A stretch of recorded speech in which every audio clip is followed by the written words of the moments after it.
భరతవేదముగ నిరతనాట్యముగ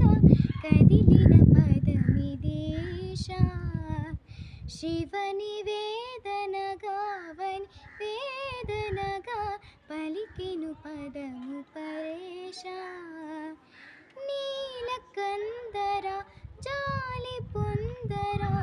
కరుణతో ననుగనరా నీలకందర శైలమందిర మురవిని బదులిడరా